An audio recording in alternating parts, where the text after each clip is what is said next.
鉗本係一個學術術語，又叫做印退、打本或者印花，係指印章用印泥上咗色之後，按壓喺紙上所得到嘅印記。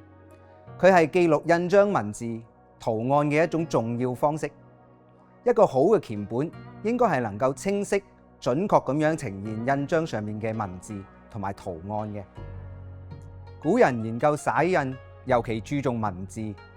由於當時缺少攝影技術等等其他記錄印文嘅方式，所以就用蓋章製作鉗本嘅方法嚟注錄灑印，作為收藏、欣賞、流傳嘅方式。雖然我哋而家注錄灑印嘅方式已經好豐富，可以包括高清嘅相片，但係依然會製作鉗本，等大家可以清楚印章上邊嘅文字或者圖案。同時製作鉗本講究技巧同埋審美，佢本身亦有欣賞嘅價值。尤其係喺篆刻創作當中，鉗本仍然係主要嘅呈現方式。要製作一個鉗本，首先我哋需要準備好印泥、紙同埋印墊。印泥喺使用之前，需要用印煮調勻，令佢成為球狀。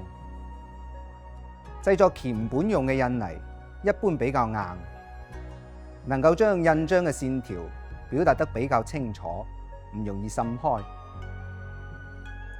喺用紙方面，一般鉗印都會使用蓮豉紙，呢一種紙嘅軟硬、厚薄同埋吸水性能，最有利於準確咁樣表現印章嘅線條。印墊方面，根據唔同嘅需要，可以選擇唔同嘅材質，例如牛筋墊有一定嘅彈性，比較適合鉗蓋古印，因為古印嘅印面往往有輕微嘅凹凸、殘缺。軟墊可以微微包裹印面，使印面中輕微嘅凹凸同埋殘缺唔會出現喺鉗本當中。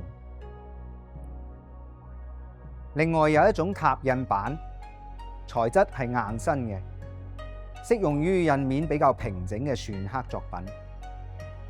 準備好印泥、印墊同埋紙之後，當然唔可以缺少嘅就係印章啦。今次示範，我哋準備咗2件印章。首先係一件東漢嘅別部司馬銅印。要為呢件印章製作鉗本，首先就要為印章上色。呢個過程要按照一定嘅方向同埋順序，一層一層咁樣進行，令到整個印面均勻上色。蓋章嘅時候要注意用力均勻，唔能夠移動到印章。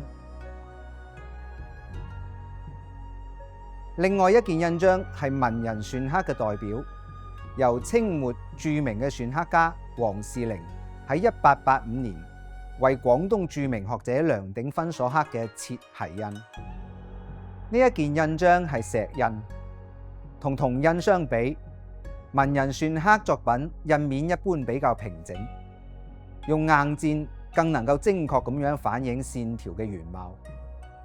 即使係同一件嘅印章，唔同時期嘅鉗本都會呈現出唔同嘅細節特徵。印章嘅保存狀況會隨住時間嘅推移而發生變化，所以從理論上講，時代較早嘅鉗本應該更加能夠反映印章嘅本來面目。不過由於鉗印者嘅主觀認識，印泥濃淡、用力輕重、印墊嘅軟硬厚薄、用紙甚至係氣候嘅溫濕差異等等嘅因素，都會影響到鉗本嘅效果。所以鉗本嘅優劣又唔能夠一概用時代先後嚟衡量。